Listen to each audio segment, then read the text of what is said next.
Olá a todos que estão assistindo aqui a este vídeo. Muito boa noite, muito bom dia, konbanwa, ohayou gozaimasu. Quando eu digo que você está assistindo a este vídeo, é porque nós iremos disponibilizar para vocês este vídeo que eu gravei no dia 13 de junho, durante o horário que supostamente seria a minha live semanal para vocês que acompanham o Fale Japonês.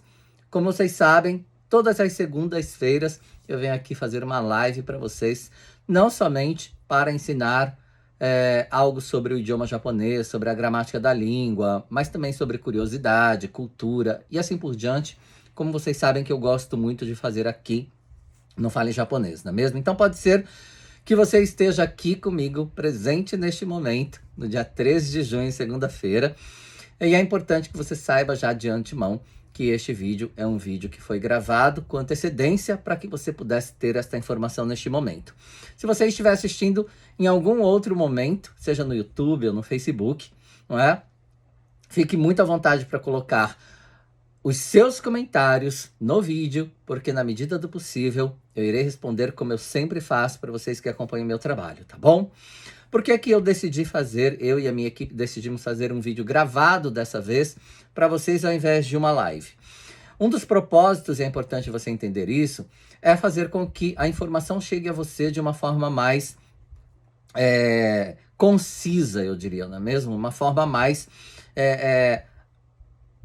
curta, não é? Uma vez que eu não consigo fazer nada curto, né? Eu vou tentar fazer neste vídeo de qualquer maneira.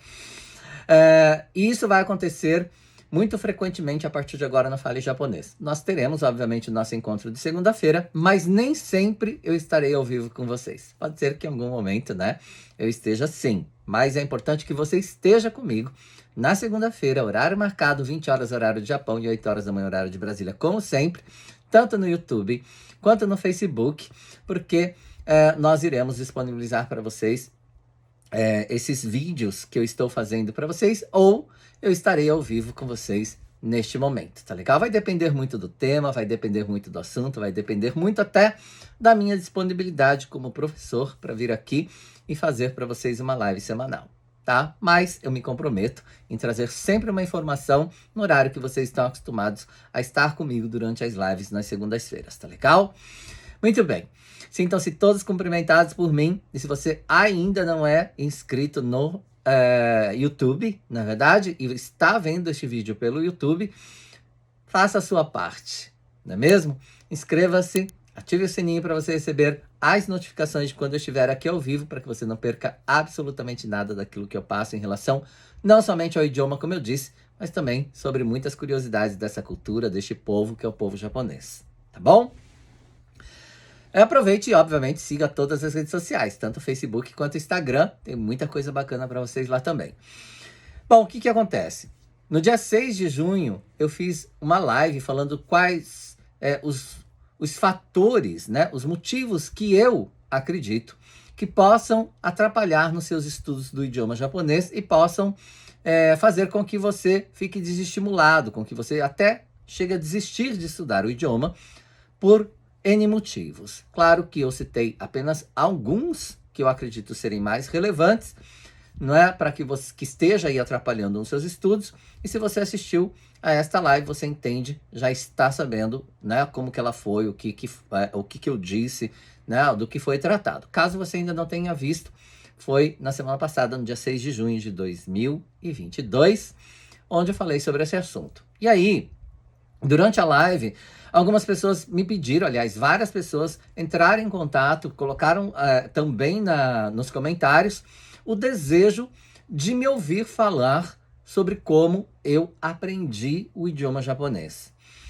Porque eu acredito, tá, que muitas pessoas que acompanham o Fale Japonês irão se identificar com a forma com que eu aprendi o idioma.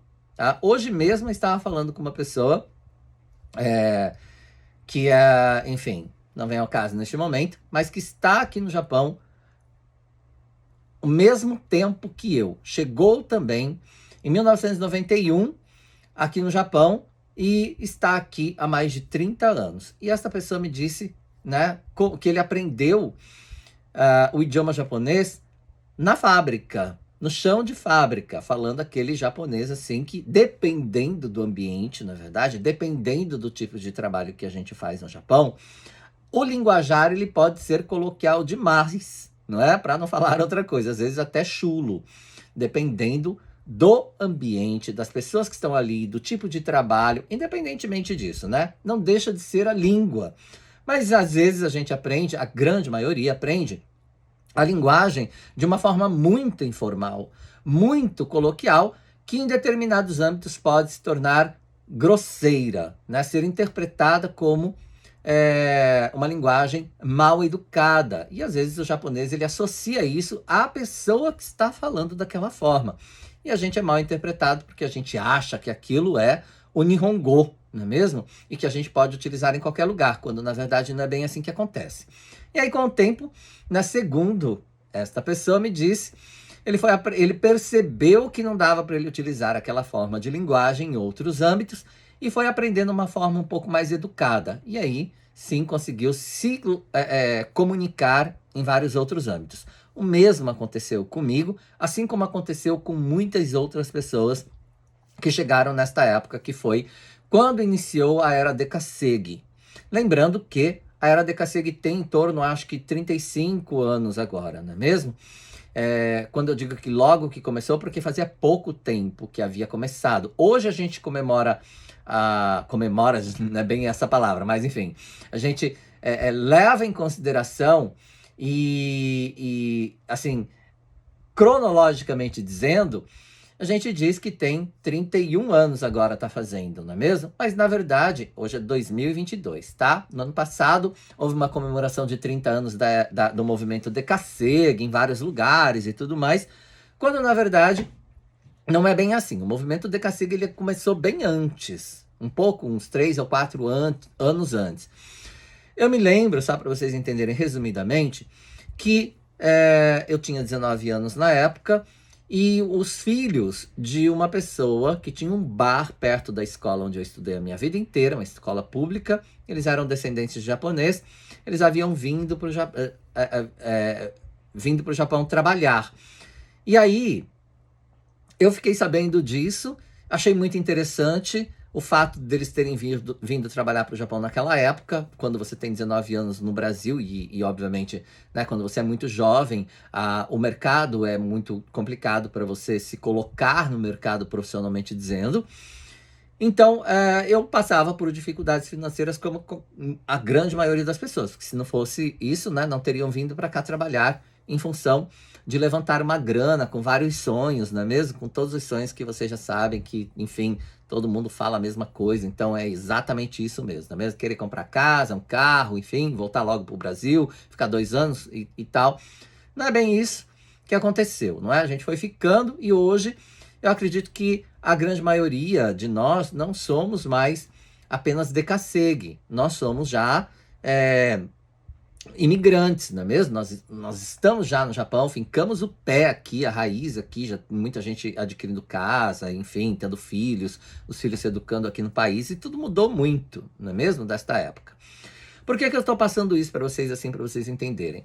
Porque nesta época nós não tínhamos acesso à língua japonesa através de um livro didático, por exemplo. Nós não tínhamos uma escola do idioma japonês. Nós não tínhamos um professor que pudesse explicar para a gente a língua, pudesse dar aula de fato. Nós não tínhamos nem mesmo um dicionário decente, eu diria, tá? Não desmerecendo, né? Um dicionário na época, se não me engano, da Noemi, né? Nós tínhamos o vermelho e um verde, que era de português para japonês, o verdinho, e de japonês para português, o vermelho. Mas claro que era o que a gente tinha na época como uma fonte de informação e de pesquisa para entender alguns vocabulários. E eu adquiri este dicionário na época para buscar significados de vocabulários aleatórios. Mas eu não tinha ali, obviamente, como todo dicionário, nós não tínhamos realmente uma estrutura gramatical, não sabíamos exatamente o que fazer com aquilo tudo, mesmo porque o verbo vem sempre, inclusive até hoje, o verbo vem no infinitivo, sem conjugação, na verdade, que é a forma dicionário.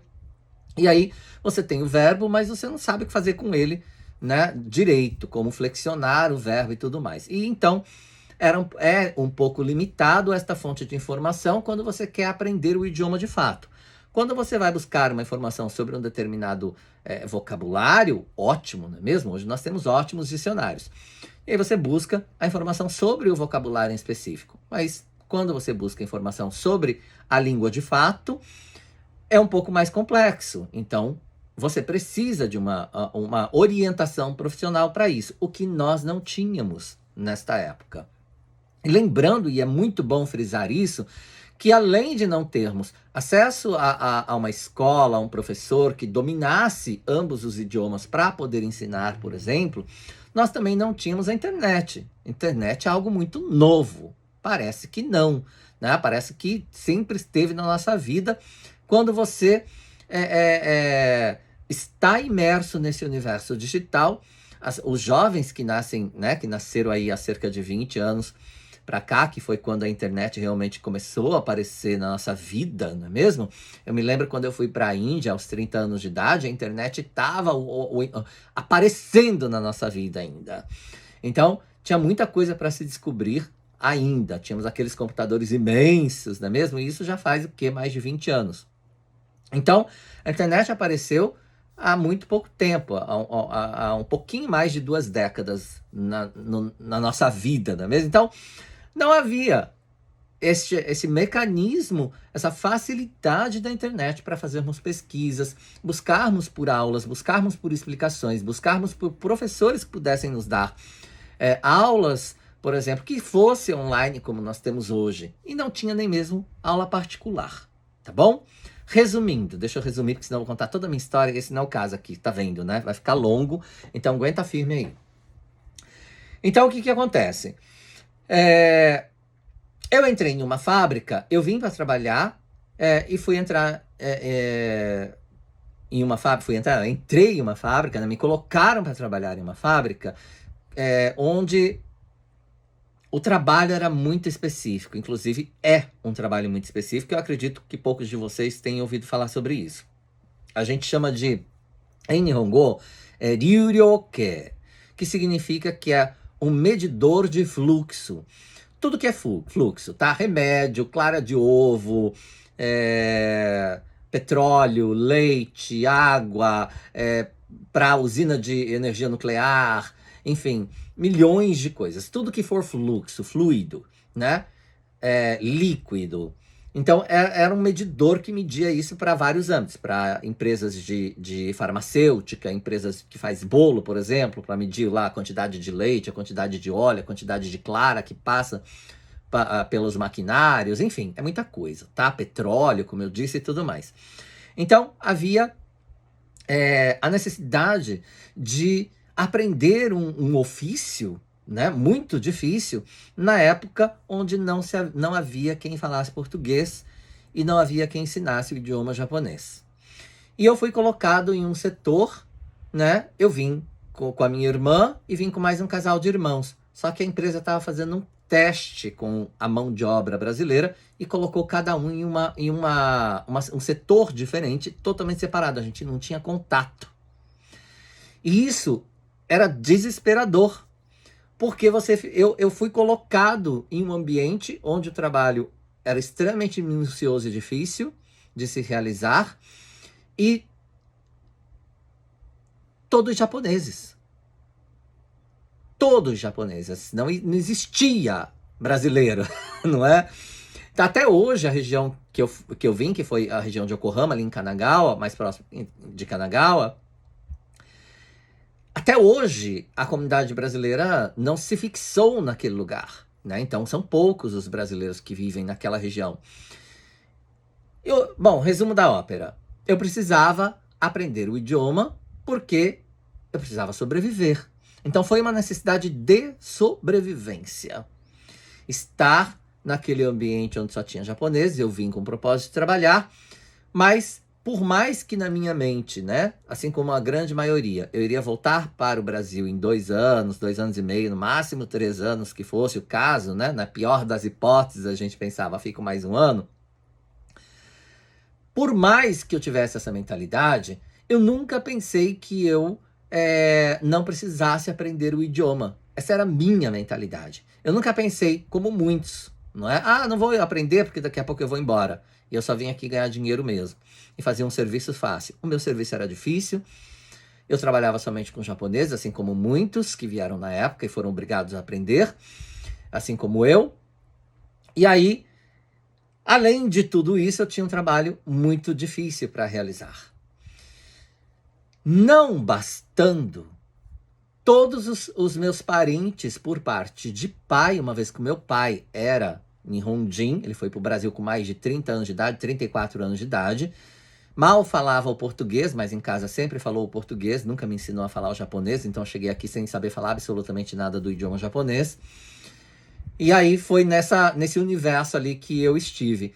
E aí, o que acontece? Todos os parentes do meu pai, irmãos, enfim, todos, sobrinhos, que eram meus primos e tudo mais, sempre estiveram no Japão, nunca saíram daqui.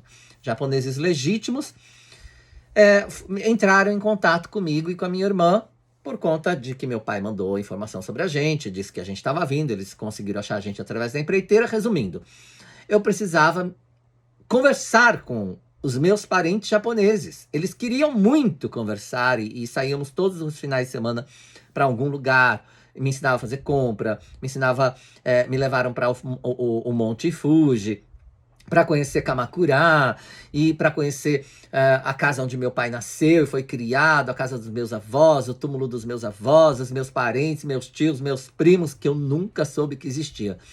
Então havia uma necessidade de comunicação muito grande. E eu sou uma pessoa muito curiosa. Talvez vocês, deixa eu ver se eu consigo pegar aqui. Sim. Vocês já devam ter me ouvido falar do Tangokado, que são esses cartõezinhos aqui, esse bloquinho, na verdade, que a gente vai colocando aqui anotações, né, de vocabulários e tudo mais do idioma que a gente aprende, e a gente vai decorando esses vocabulários. Os japoneses me apresentaram isso, me trouxeram um dia na fábrica e me ensinaram a usar. E me ensinaram a dizer kore wa nan desu ka? O que é kore? Ou seja, o que é isto? Kore wa nan desu ka? E eu apontava para tudo. Eu apontava para tudo e perguntava kore wa nan desu ka? Sempre com um bloquinho no meu bolso e uma caneta, e eu anotava absolutamente tudo. Porque a partir do momento que você aponta para o objeto, fala kore wa nan desu ka? E ele fala que isso daqui é um cup, você sabe, você está vendo o objeto, você sabe que então que xícara é cup.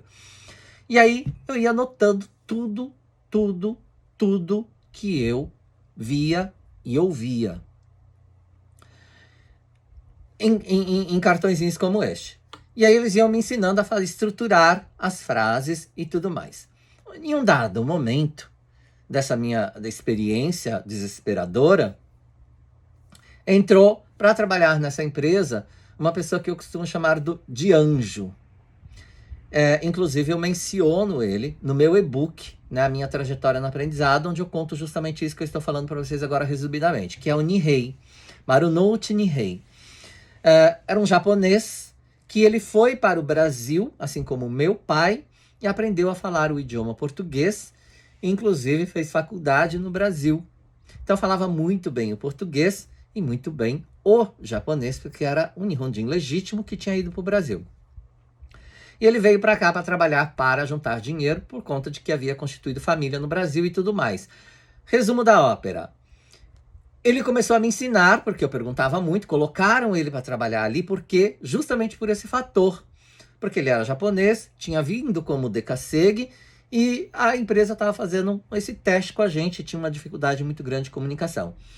E aí colocaram ele, graças a Deus, não é mesmo? Esse anjo caiu na minha vida, e ele passou a me ensinar as estruturas das frases, como conjugar o verbo, como utilizar os verbos de forma correta, as partículas e tudo mais, só que era no ambiente de fábrica, era no horário do almoço, era num QK muito rápido, ou quando eu precisava de me expressar, ou o chefe precisava me ensinar ou algo muito específico, ele vinha para ajudar a traduzir aquilo para mim. Então, foi uma pessoa que me ajudou muito, porém, ele só ficou 1 ano na empresa. Ele ficou menos de 1 ano até. Antes de sair da empresa, eu falei para ele, por favor, me ensine mais, eu preciso entender melhor o idioma para tentar me comunicar melhor. E aí, ele, antes de sair, como eu disse, menos de 1 ano ele ficou, ele foi para um outro emprego. Ele foi num final de ano, num feriado de final de ano, ele falou assim, venha para o meu alojamento, ele morava no alojamento da empresa, que durante o feriado eu vou te dar aulas. Então, pegava trens, fazia baldeação, tinha que me virar para chegar, a 1h30 mais ou menos, quase que 1h30, né, de trem até o alojamento onde ele estava. E aí eu ia todos os dias. Eu sentava no chão, porque ele só tinha um kotatsu e o futon dele, não tinha mais nada. Eu sentava ali no chão com um caderno e fazia milhões de anotações. Milhões. E ele me ensinava, falava. E tudo que ele falava eu anotava. Às vezes ele falava assim, hoje pega essa página, nós vamos falar sobre carnes. Eu vou te ensinar tudo o que você precisa saber sobre carnes. Pega essa página, vou falar tudo sobre vegetais, tudo sobre não sei o quê. E aí, eu fui escrevendo muito. Eu tenho calo no meu dedo até hoje. E aí, eu voltava para minha casa à noite e voltava no dia seguinte para casa dele. Quando eu chegava no apartamento, no one room que a gente fala, era um alojamento, era um quarto só. Ele falava assim, você tem alguma dúvida, alguma pergunta do que eu te ensinei ontem? E eu falava, não, tá tudo certo. Aí ele falou assim para mim, um aluno que não tem perguntas e não tem dúvidas é um aluno que não estuda. Se você não tem dúvidas e não tem perguntas para fazer para mim, é porque você não viu o material que eu te passei. Você não estudou. Então, além de eu ficar o dia inteiro escrevendo e fazendo tudo aquilo, ele queria que eu voltasse para casa e estudasse para no dia seguinte trazer dúvidas para ele. Ele falou assim, se você chegar cansado na sua casa, utilize o horário que você fica no trem, da ida e volta, para estudar e chegar aqui e me trazer dúvidas. E foi assim, muito rígido. E foi maravilhoso para mim, porque nós tínhamos pouco tempo. Naquela 1 semana de feriado, de férias, ele me ensinou muita coisa que eu precisava saber sobre a estrutura da língua. E isso foi para mim a base fundamental para aprender o idioma. Dado o momento, eu tinha muita amizade com os peruanos. Até hoje, na região de Yokohama, Kanagawa, tem muitos peruanos. A comunidade peruana é muito forte naquela região. Eu tinha muita amizade com eles. E a empreiteira que terceirizava a mão de obra dos peruanos na época era separada, né? Era outra. E aí eles davam aula para os seus funcionários. Havia uma professora que falava tanto espanhol, obviamente, né? E o Nihongo, que adotou o livro Nihongo no Kiso, que é a base, né? A base da língua japonesa, que é o básico, digamos assim, né? Ela adotou esse livro para dar aula para os funcionários da empresa, da empreiteira. Só que eu não tinha isso. E aí eu pedi para eles para ver se a empreiteira abriu uma exceção e deixasse eu participar das aulas que eram aos sábados à noite. E aí eles pediram, abriram uma exceção, mesmo eu não sendo funcionário da empreiteira, e eu passei a estudar com eles aos sábados à noite. E aí foi quando eu aprendi um pouco mais sobre a gramática da língua, aprendi o hiragana e o katakana. Na verdade, olha só o meu contato, aprendi o hiragana e o katakana, porque eu não queria aprender com as letras romanas. Eu sabia que isso era muito importante para mim. E foi quando eu tive esse contato e tive realmente um direcionamento de alguém que pudesse me ensinar direito. Aprendi o hiragana e o katakana, e através desse livro, e ao mesmo tempo, simultaneamente, eu aprendi o idioma espanhol, porque eu aprendi, o meu primeiro contato com a gramática da língua japonesa através de um livro didático foi com a língua espanhola, né? Com o castelhano, na verdade, que era a língua falada pela professora e os meus colegas de sala. Então eu tinha muito esse convívio, aprendi o espanhol por conta disso, o castelhano, e um pouco da língua japonesa. Terminamos este livro, que é o básico, E aí acabou, nunca mais eu tive aula com alguém que pudesse me explicar a língua. A partir dali, tudo foi autodidaticamente. Pegando a base que eu tinha da gramática, o que eu sabia da conjugação verbal, por exemplo, se eu aprendi que determinado verbo, né, na forma mas, ele se conjuga desta forma, né? Vamos dar aqui um bem simples para vocês, que é o que vocês conhecem, tabeiro, tá? Apesar de que tabeiro, né, ele tá no segundo grupo de conjugação verbal, mas tá tudo tranquilo, só para vocês entenderem. Então, tabemas é a forma mas, no presente afirmativo e no futuro. Tabemasen, porque eu não como, é o negativo. Tabemasta, porque eu comi, né? Porque é passado. Tabetai, porque eu quero comer, não é? Tabemaská, eu estou fazendo uma pergunta, né? No interrogativo. Você come, né? E assim por diante. Quando eu aprendi a estrutura e o que eram os verbos, como eles se dividiam, né? Em primeiro grupo, segundo grupo, terceiro grupo de conjugação verbal, que são os verbos regulares, kisokudoshi. O segundo grupo, que são os verbos terminados em ero e iro. E o terceiro grupo, fukisokudoshi, que são os verbos irregulares, que só tem o kuro e o suru. Aí tudo foi ficando mais claro para mim. Eu entendi qual era a função das partículas. Sabia montar as estruturas. Pronto. Aí todo verbo que eu aprendia, aí o dicionário, ele vinha calhar. Porque aí eu pesquisava o verbo na forma dicionário, que é no infinitivo, e eu já sabia conjugá-lo. E aí eu fui pesquisando vários verbos, tudo que me vinha à mente de verbos que eu conhecia no idioma português e que eu achava que fosse ser necessário para mim, eu procurava no dicionário na forma dicionário e conjugava a partir daquilo que eu havia tido de informação sobre o idioma em sala de aula. E aí o meu universo se expandiu, na verdade, gigantescamente. Porque entendendo as estruturas, entendendo as partículas, entendendo a flexão dos verbos, eu conseguia aprender novos vocabulários, porque eu buscava no dicionário novos vocabulários e colocava esses vocabulários dentro das estruturas que eu fui aprendendo. E aí tudo que eu tinha de anotado, gente, eram caixas. Não eram caixas disso aqui. De tangokado. Caixas. Então, eu colocava dentro das estruturas. E eu fui criando, pegando as estruturas, entendendo como funcionava o idioma, e acrescentando novos vocabulários, novas conjugações verbais, e aos poucos eu fui compreendendo como funcionava o mecanismo da língua. A partir do momento que um japonês me trazia uma nova estrutura, um novo vocabulário, uma nova forma de falar dentro do meu ambiente, eu anotava tudo, levava para minha casa e analisava aquilo. Fazia uma análise daquilo que tinha sido dito para mim em determinado contexto. O que era verbo, o que era substantivo, o que era partícula, o que era pronome, e assim por diante. Eu comecei a analisar e desmembrar tudo aquilo e comecei a entender que a língua, como eu poderia flexionar os verbos, ou mudar posições, ou mudar informações para me expressar de forma correta no idioma. Olha como que foi. Eu vim aqui hoje para falar para vocês como eu aprendi o idioma japonês. Não foi mágica. Foi muito esforço, foi muita vontade, foi muita dedicação. Foram muitos anos.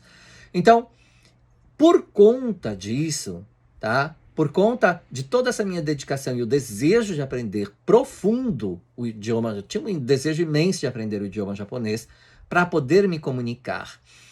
Uma das coisas que foi um estopim muito grande foi eu ter usado uma expressão, né, erroneamente dentro do ambiente de trabalho, porque haviam me ensinado a palavra mendokusai.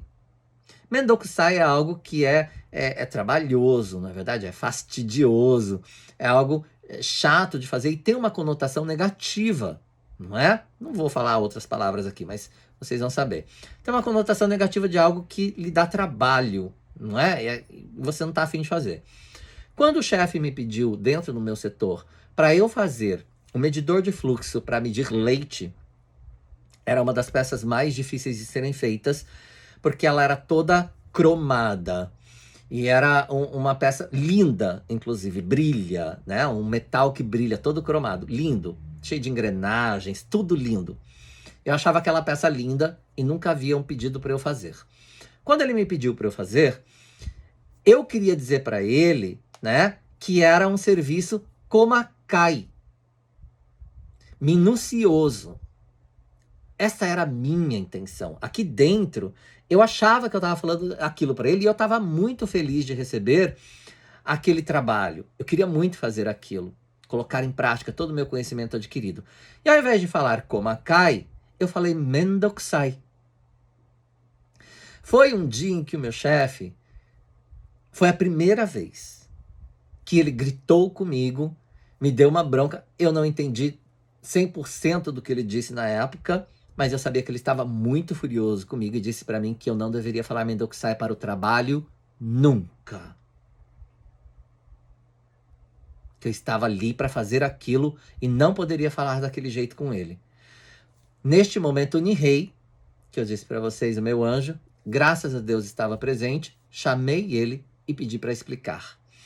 O Nihei explicou para ele, ele entendeu, obviamente, que não, eu não quis dizer aquilo, que o que eu queria dizer era outra coisa e que eu estava muito feliz com o trabalho que ele tinha me dado, né? Eu me sentia lisonjeado pelo trabalho que ele tinha me dado para fazer e que era um trabalho komakai e que eu gostava de fazer. Tanto é que vocês sabem, quem não sabe, eu sou artista plástico, né? Eu sou artesão, eu faço máscaras de Veneza, né? Eu trabalho com arte, eu gosto do trabalho manual. Isso era muito, para mim era uma honra fazer aquilo. Só que eu não consegui me expressar. Eu fui mal interpretado por não saber utilizar o idioma da forma correta, adequada. Mesmo depois dele ter entendido tudo isso, eu chorei muito. Eu nunca vou me esquecer, porque foi a peça que eu fiz, que eu queria tanto fazer, que eu fiz chorando. Eu passei o dia inteiro calado, remoendo aquela dor que eu sentia por não ter conseguido passar aquilo que eu gostaria de ter passado para o meu chefe, que era uma pessoa tão bacana, uma pessoa tão super, que me ensinava tanta coisa. Então aquilo me deixou muito magoado. Isso foi um dos fatores, e o outro fator foi o dentista. Eu até hoje faço tratamento dentário para tentar recuperar alguns dentes que foram destruídos aqui, porque eu não sabia falar japonês, a gente precisava usar, né, o seguro-saúde, né, para fazer determinados tratamentos. Tanta coisa, eu acredito que muitos de vocês devam ter passado por situações como essas, principalmente, né, com dentistas aqui no Japão. Mas eu teria milhões de coisas para falar sobre isso, não vamos levar para esse lado, porque senão não termino hoje, tá? E aí, eu tive tratamentos dentários muito, muito difíceis, né? E aí, o que aconteceu? Isso foi outra coisa que me deixou muito mal, porque eu sabia que se eu soubesse falar melhor o idioma, nada daquilo teria acontecido comigo. E aí foi algo que me deu cada vez mais energia, mais vontade, mais desejo de aprender o idioma, ponto. Eu não queria depender das pessoas. Aliás, a gente não tinha nem com quem contar. Não dava para depender de ninguém, porque um sabia menos que o outro. Não é? Tipo assim, salve-se quem puder. Mais ou menos essa era a nossa situação, nossa realidade. E eu comecei, voltando, né, por conta desses fatores e vários milhões de outros, a comunicar-me com a minha família. Meu Deus, como que eu queria poder falar, dialogar. Todo final de semana eu estava com eles e eles queriam saber muita coisa, perguntavam muita coisa e tal. A minha prima foi professora de primário, comprou um livrinho de frases feitas para turista e tentava buscar alguma coisa pra gente tentar se comunicar. E eles faziam comida, né? Minha tia fazia comida japonesa e levava a gente para conhecer as coisas, para restaurante, para não sei o quê. E queria conversar muito, queria saber muita coisa do Brasil, do meu pai. Eu tive uma recepção aqui absolutamente diferente da grande maioria das pessoas que vieram trabalhar no Japão nessa época, dos brasileiros. A receptividade da minha família por parte de pai foi gigante. Até hoje a gente tem contato. E eu queria muito me comunicar com eles. Tanto que, em um ano, não é mesmo? Nihei ficou menos de um ano na fábrica. No final do ano, eu fui, né, como eu falei para vocês, no alojamento dele para fazer essa bateria de estudo. E depois, no mesmo ano, tá? Só para vocês entenderem, isso aconteceu no mesmo ano. Eu estudei com os meus amigos peruanos, tive o acesso à questão gramatical, à estrutura da língua, E aí fui buscando cada vez mais, fui buscando cada vez mais, fui buscando cada vez mais. E se você quer saber, eu nunca tive um professor de fato japonês, por exemplo. Nunca frequentei escola japonesa. Cheguei com 19 anos sem saber falar nada. O único curso que eu tive foi esse, muito básico. O resto foi na raça. O resto foi colocando no papel aquilo que haviam passado para mim e desmembrando a língua sozinho, autodidaticamente, para compreender o funcionamento dela. E assim eu fui fazendo com absolutamente tudo. Novas estruturas, novos vocabulários, novos verbos, novos modos verbais que foi aparecendo e assim por diante. E fui entendendo como o idioma funciona. E fui colocando aquilo em prática todos os dias, todos os momentos, e criando oportunidade para colocar em prática aquilo que eu havia estudado, desenvolvido e achava que era aquilo. E aí eu ia colocar em prática. Bom, essa estrutura é isso, é assim que se fala, é dessa forma que eu tenho que fazer, compor, na verdade, a minha estrutura, com os elementos no seu devido lugar, com as partículas no seu devido lugar, com os verbos conjugados da forma correta, que eu acreditava que fosse a correta. E no meu dia a dia eu colocava isso em prática para ver como que o japonês ele reagia, se ele iria me entender, se ele iria responder, né? E se eu iria conseguir estabelecer uma comunicação. E assim foi até que quanto mais eu falava, mais eles me davam. Quanto mais eu aprendia, mais eles me davam. Quanto mais eu mostrava o interesse, mais eles me davam informação. E aí, os horários de QK na época, cada semana alguém tinha que ir lá e colocar chá, fazer o café de todas as pessoas da sessão. Sentavam na mesa os senhores, o pessoal, a gente servia. E eu achava lindo, adorava fazer o chá de todo mundo, o café de todo mundo, servi-los. E aí eles traziam senbei, traziam biscoitinho. Era um momento absolutamente onde a gente... Não tinha internet, gente. Pense, então não tinha ninguém no celular. A gente sentava em torno da mesa para conversar. Eles gostavam muito. E aí começaram a trazer livros, começaram a trazer papéis, começaram a trazer coisas. E eu levava meu caderno, anotava as coisas, eles me ensinavam, eu mostrava o que eu tinha escrito, e aí eles corrigiam. Gente, eu tive os melhores professores que alguém pudesse ter. Os senhores que trabalhavam comigo dentro de um ambiente de fábrica.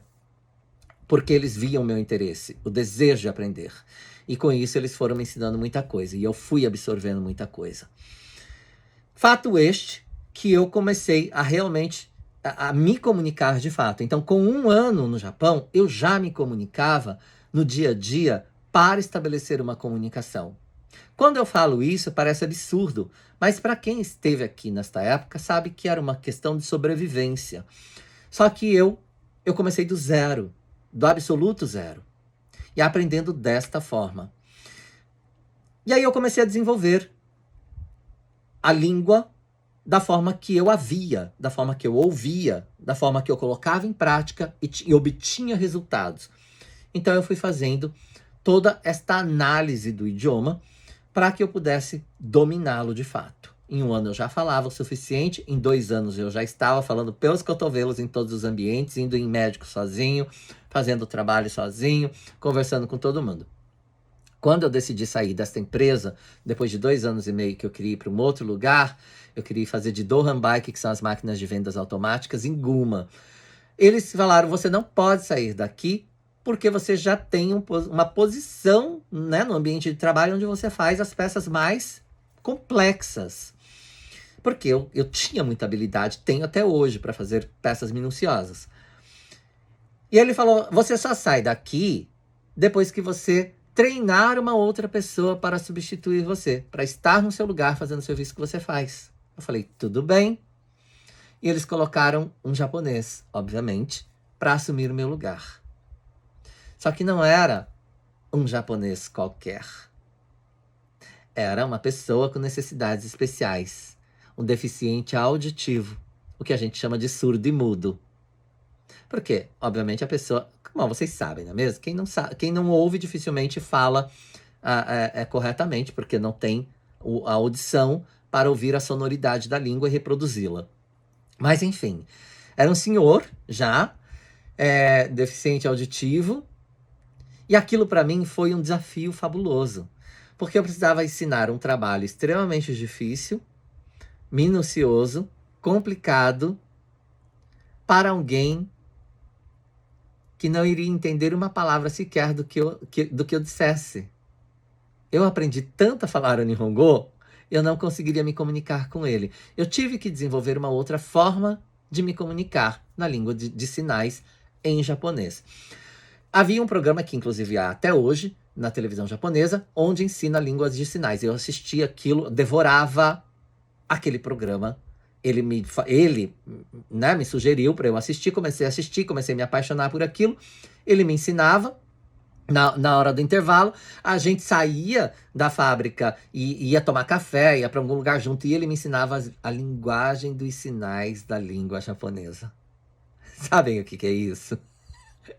Era para mim uma coisa assim, meu Deus, quanto prazer eu sentia, que felicidade eu sentia, quanta honra eu sentia. Eu não via aquilo como um obstáculo, eu via aquilo como mais um aprendizado para mim, mais um universo fascinante, onde eu estava, o universo, né, estava me dando a oportunidade de estar, que era nesse universo, né, da linguagem de sinais. Eu aprendi muito na época, a ponto de conseguir, através de, obviamente, não tudo, não é mesmo? Mas grande parte, poder me comunicar com ele, e o restante fazer mímica, usar de linguagem corporal. Eu venho do teatro, então o teatro me deu essa capacidade de me expressar fisicamente dizendo, né? Que é a nossa expressão corporal e tudo mais, e eu consegui me comunicar com ele de forma que eu consegui passar o serviço, ensinar o serviço para ele em 6 meses. E aí eu me desliguei da empresa, acho que nem foi 6 meses, tá? Me desculpa, não me lembro agora. Eu me desliguei da empresa e fui trabalhar em Guma. Quando eu cheguei em Guma, na fábrica de Dohan Bike, eu era uma pessoa que me destacava muito. Muito mesmo. Eu me destacava, acho que foram 6 meses mesmo, tá? Que eu fiquei 2 anos e meio, fui pro Brasil para ver minha mãe e voltei pro Japão já com a ideia de ficar realmente no Japão. E aí eu treinei essa pessoa para ficar no meu lugar e me desliguei da empresa e fui para Guma, em Sesaki, lugar onde eu fiquei 10 anos. Lá eu tive meu bentoyá, lá eu tive minha confeitaria, lá eu trabalhei, enfim, fiz muita coisa. Resumo da ópera. Trabalhando na empresa de Dohan Bike, eu também comecei a assumir uma posição privilegiada, eu diria, de destaque dentro da empresa, porque eu falava muito já, mais do que qualquer outra pessoa ali dentro, e comecei a ser chamado para fazer tradução para as pessoas. Quando eu comecei a ser chamado para fazer tradução para as pessoas que trabalhavam ali naquele setor, e eu fiquei assim. Eu achei incrível, porque foi a primeira vez que eu vi tanto brasileiro trabalhando no mesmo lugar. Até então, como eu disse, a empresa onde eu trabalhei era só eu naquele setor, não é mesmo? E aí, depois o Nihei saiu, eu fiquei ali sozinho.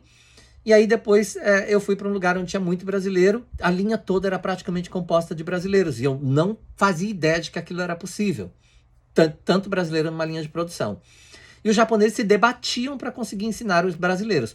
Quando eles perceberam que eu conseguia me comunicar muito bem com todo mundo, tanto japonês quanto brasileiro, comecei a ser solicitado para fazer o trabalho de intérprete e traduzir para muitas pessoas. Foi aí que os brasileiros da fábrica me pediram para ensinar o idioma para eles. Eu não sei se... Eu acho que não tem problema nenhum eu dizer. Eu conheci nesta época o Alexandre Riga. O Alexandre Riga, depois de um tempo, ele foi ser o primeiro repórter de telejornal da IPC-TV, que era a TV a cabo da emissora da Rede Globo no Japão. E o Alexandre Riga, foi o primeiro rapaz, né, descendente que apareceu ali nas telas, no jornal, na época, para fazer a transmissão. Ele trabalhou comigo. E aí eu comecei a ensinar ele, e ele dizia para mim que ele queria aprender o idioma porque ele queria falar com a avó dele na língua materna dela. E aí eu comecei a ensinar ele na linha e as pessoas começaram a ver que eu estava ensinando. E aí me pediram para ensinar. Foi quando eu falei, olha, eu não sou professor, mas o que eu sei, se vocês quiserem que eu ensine, estejam na minha casa. E comecei a dizer, olha, então tá, sábado, tá o horário. Quando a gente tiver que trabalhar de sábado, será no domingo, nós teremos uma aula por semana. Tá o horário, vocês vêm para minha casa e eu vou dar aula para vocês. E aí tinha essas portas de correr, sabe, do Japão, que tem nas casas, na grande maioria, sempre tem uma ou outra, não é mesmo? As portas de correr, eu tirava 2 portas que dividiam o ambiente, colocava em cima daquelas mesinhas de criança, né, que põe em cima do tatame, de 4 mesinhas, fazia uma mesa grande, todo mundo sentava em volta do tatame, e aí eu aderi o Nihongo no Kiso, que é o livro que eu aprendi a parte gramatical, no meu primeiro contato. Aderi a esse livro e comecei a ensinar os alunos ali, as pessoas que queriam aprender, da forma com que eu via o idioma, a forma com que eu já havia desconstruído e construído o idioma, entendendo o seu funcionamento, o seu mecanismo, na verdade. Foi aí, de fato, que hoje aqui falando para vocês, essa é a primeira vez que eu me pego falando sobre isso para vocês abertamente dessa forma, foi aí, de fato, que eu acredito que eu desenvolvi a minha metodologia de ensino. Porque através de um livro existente que falava sobre a gramática de uma forma dura, de uma forma quadrada, não é mesmo? Somente aquilo que realmente precisa se passar do básico, eu comecei a adaptar para aquelas informações existentes no livro, aquilo que eu havia desenvolvido sozinho para entender o idioma da forma com que eu entendia. E aí foi quando, como eu disse, torno a dizer, é a primeira vez que eu estou falando isso de fato para alguém assim. Porque hoje, aqui agora, nesse momento de verdade, na verdade, ao vivaço aqui para vocês, que não treinei nada para vir aqui fazer isso como sempre. Eu vim aqui na raça para fazer esse vídeo para vocês e trazer a minha história. Mas agora, analisando, foi neste momento, muito provavelmente, que eu desenvolvi a minha metodologia de fato. Porque eu trazia o meu conhecimento de vida, né, de território, de ter, né, vivido isso na pele, o meu conhecimento que foi criado, né, construído através de informações que eu recebi, e a minha forma de ver o idioma, e comecei a passar para as pessoas ali em torno daquela mesa. E eu não cobrava nada. Sempre fiz esse trabalho gratuitamente. Então, eu acredito que foi neste momento específico que eu fui escolhido como professor para as pessoas que estavam no meu ambiente de trabalho. Então, eles me escolheram para ensinar o idioma para eles desta forma, porque eles viram em mim alguém que dominava o idioma e que tinha um espírito de liderança. Os chefes sempre viram isso em mim dentro do ambiente de trabalho. Essa coisa minha de tomar frente, de ser, né, dar uma iniciativa para as coisas. Eu sempre fui muito assim na minha vida toda. Foi por isso que eu vim parar no Japão. Então é isso. Eu acho que o objetivo desta live, deste vídeo hoje, é dizer como eu aprendi o idioma japonês, e foi assim que eu aprendi o idioma japonês. E obviamente depois disso, eu fui crescendo cada vez mais, eu fui aprendendo cada vez mais, a ponto de poder alugar um estabelecimento, fazer o meu próprio bentoya, que é uma cozinha industrial com dinheiro que eu juntei, que eu poupei durante algum tempo. Tive um bentoya na região de Guma, em Sesaki, ou seja, foi meu primeiro negócio, né, aqui no Japão, como empresário, e já fazia pouco tempo que eu estava no Japão. Depois eu tirei a minha carteira, antes, obviamente, de ter o bentoya, eu fui tirar minha carteira de motorista, porque eu precisava para desenvolver o negócio. Então foi todo um processo, não é?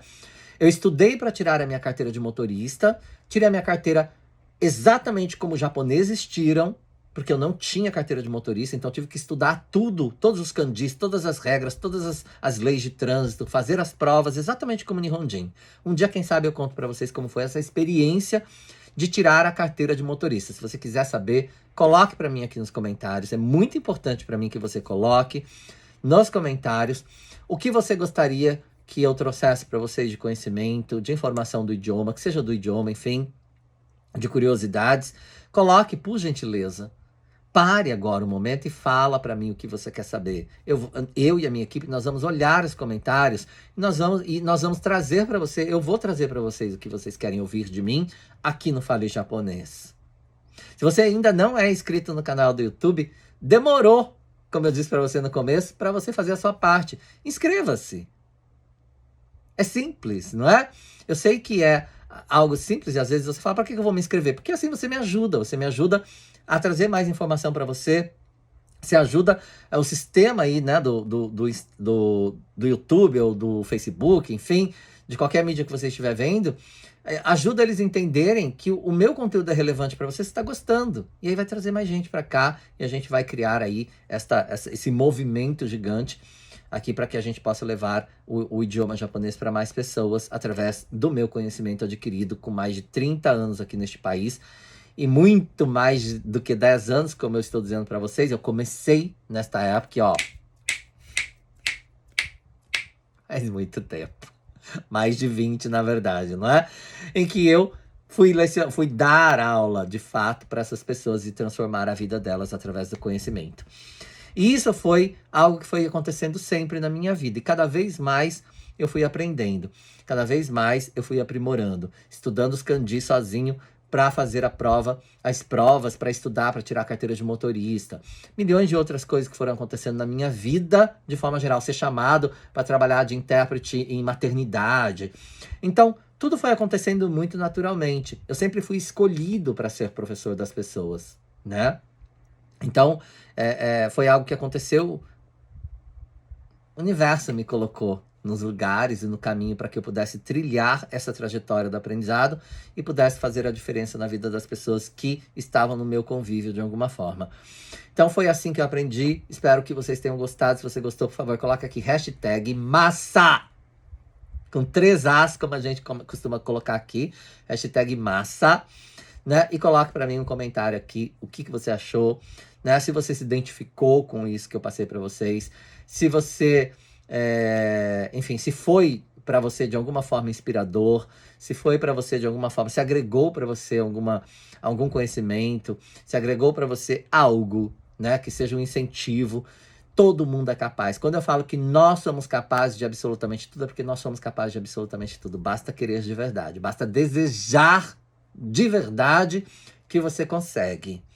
A gente consegue transformar a nossa vida, fazer dela uma vida muito melhor, ter uma qualidade de vida muito melhor aqui neste país que é incrível.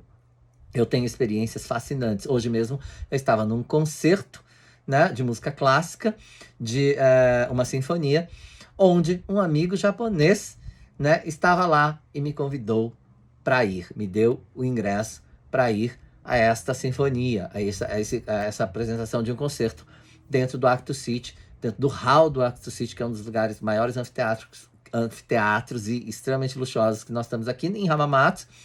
Isso só se dá porque ele frequenta a minha casa. A gente estava tomando um café, ele veio aqui, trabalha na Associação Internacional, né? Estão fazendo uma matéria sobre mim dentro do site da Associação Internacional. Veio aqui na minha casa, ele é do Chunichi Shimbun, inclusive, do jornal Chunichi. E aí estava aqui, a gente tomando café, conversando, ele querendo saber milhões de coisas. Ele falou, Jim, nós vamos, né? Eu faço parte de uma sinfonia, né? De uma sinfônica, e nós vamos fazer um concerto. Você não quer vir e tal, tal, tal. E isso acontece porque a gente fala o idioma. Porque a gente se comunica, porque a gente consegue fazer o quê? Um kizuna, criar vínculos, né? Isso é um kizuna. Sempre que eu falo kizuna, eu penso em correntes, né? Que cria esse kizuna, esse vínculo com a pessoa, de forma que você tem esse laço, né, estabelecido. E aí, os japoneses, obviamente, vão te levar para lugares que você irá aprender muito. Muito mesmo. Eu tenho sempre momentos incríveis e eu gosto de dividir isso com vocês para vocês entenderem o quanto que a nossa vida neste país pode ser tão boa, quanto a qualidade de vida neste país pode ser tão incrível. Depende de você, depende das suas escolhas, do caminho que você decide trilhar e da maneira com que você se comporta, né, perante a comunidade japonesa de forma geral. E isso, né, a pessoa só irá te entender a sua cultura, o seu pensamento, seus ideais, sua forma de pensar, se você souber se expressar. Então é importante a gente ter isso, porque assim a gente conquista respeito, e isso é muito bom. Eu costumo dizer, vou deixar aqui novamente como uma mensagem para vocês, que nós brasileiros nós sempre seremos embaixadores do Brasil onde quer que estejamos. em qualquer ambiente, com qualquer pessoa. Então, o seu comportamento, a maneira com que você se comporta, com que você se coloca em todos os momentos, com que você se expressa, será vista, obviamente, como um todo. O japonês irá olhar aquilo, ou qualquer outra pessoa, de qualquer outro lugar, irá olhar você e vai perceber em você aquilo que ele vai, na sua mente, em algum lugar, de alguma forma, associar a um comportamento generalizado do povo brasileiro. Falar, brasileiro é assim. Eu sei que tem milhões de coisas que a gente poderia falar sobre isso e que não é bem assim, talvez. Porém, é importante que você entenda que nós somos embaixadores. Então, se você acha que não é bem assim, então é importante que você tenha um comportamento que possa fazer com que o japonês nos veja da forma que você quer que eles vejam. Não é? E a comunicação ela é muito importante para isso. Para estabelecer esse laço, essa confiança, esse respeito acima de tudo e que ele seja mútuo. Não é mesmo? Bom, eu acho que eu falei tudo. Muitíssimo obrigado por hoje. Muitíssimo obrigado por terem assistido até o final. Na semana que vem, aliás, todas as semanas, haverá para vocês aqui, nas segundas-feiras, às 20 horas horário de Japão e 8 horas da manhã horário de Brasília, que seja uma live minha aqui com vocês ao vivo, ou que seja um vídeo como este, por exemplo, trazendo alguma informação para vocês que possa agregar valores para vocês. Hoje eu estou fazendo esse vídeo em resposta às solicitações das pessoas que estiveram comigo na semana passada e queriam ouvir um pouquinho mais sobre a minha história, tá? A ideia de fazer isso é para que a gente consiga otimizar melhor o tempo, uma vez que vocês têm pouco tempo, não é mesmo? E aí, não estender muito aqui nas lives. Eu vou tentar me conter em pelo menos, no máximo, 1 hora, tá? Pode ser que às vezes tenha menos, pode ser que às vezes passe um pouquinho. E eu espero que vocês entendam isso, tá? Coloque para mim aqui o que vocês acharam, eu vou gostar muito de saber, tá? E na medida do possível, irei responder a todos. Não se esqueçam de colocar aqui, né, o que você quer ouvir, sugestões para vídeos para vocês aqui no Fale Japonês, ou também de lives, tá bom? E a gente se vê, então, em outras oportunidades. Até mais. Já né? Arigatou gozaimashita.